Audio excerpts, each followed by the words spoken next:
வணக்கம். காங்கிரஸ் கட்சியோட நிர்வாகி கூட்டம் நடைபெற்றிருந்துச்சு. அதில் சிதம்பரம் அவர்கள் கலந்து கொண்டு பேசியிருக்காரு.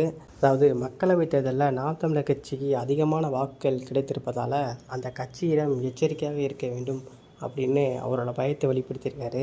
இதன் மூலமாக நாம் தமிழர் கட்சி இந்த தேர்தலில் வரக்கூடிய தேர்தலில் எவ்வளவு தாக்கத்தை ஏற்படுத்துங்கிறது இதன் மூலமாக வெளிப்படுது.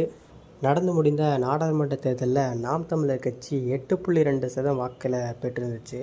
இதன் மூலமாக மாநில கட்சியாக தேர்தல் ஆணையத்தால் அங்கீகரிக்கப்பட்டிருக்கு. இதற்கு நடிகர்கள் ரஜினிகாந்த், கமல்ஹாசன், விஜய் உட்பட பலரும் தங்கள் வாழ்த்துக்களை தெரிவிச்சிருந்தாங்க. நாடாளுமன்ற தேர்தல் இப்போ தான் நடைபெற்று முடிந்துச்சு. விக்கிரவாண்டி சட்டமன்ற இடைத்தேர்தலும் நடைபெற இருப்பதாக தேர்தல் ஆணையம் அறிவிச்சிருக்கு. இதற்கு வேட்பாளராக யார் நிற்க போகிறாங்கிறது ஒரு பெரிய கேள்விக்குரிய அறிவு இருக்குது. மேலும் நாம் தமிழர் கட்சி எந்த சின்னத்தில் இந்த தேர்தலில் நிற்கும் அப்படிங்கிறதும் பெரிய ஒரு எதிர்பார்ப்பை ஏற்படுத்தியிருக்கு. இது குறித்து சாட்டை துரைமுருகன் அவர்கள் அவரோட காணொலியில் பேசும்போது, நாம் தமிழர் கட்சி ஒரு தரமான வேட்பாளரை இறக்கும், இன்னும் 2-3 நாளில் அறிவிப்புகள் வெளிவரும்னு நமக்கு ஒரு எதிர்பார்ப்பை ஏற்படுத்தியிருக்காரு. இந்த தேர்தலில் நாம் தமிழர் கட்சி எவ்வளோ வாக்குகளை பெறும் அப்படின்னு எதிர்பார்ப்பை ஏற்படுத்தியிருக்கு. நாம் தமிழர் கட்சி பெற்ற வாக்குகள் என்பது எதிர்கட்சிகளிடம், அதாவது ஆளுங்கட்சியாக இருக்கட்டும் எதிர்கட்சியாக இருக்கட்டும், ஒரு பயத்தை ஏற்படுத்தியிருக்கு.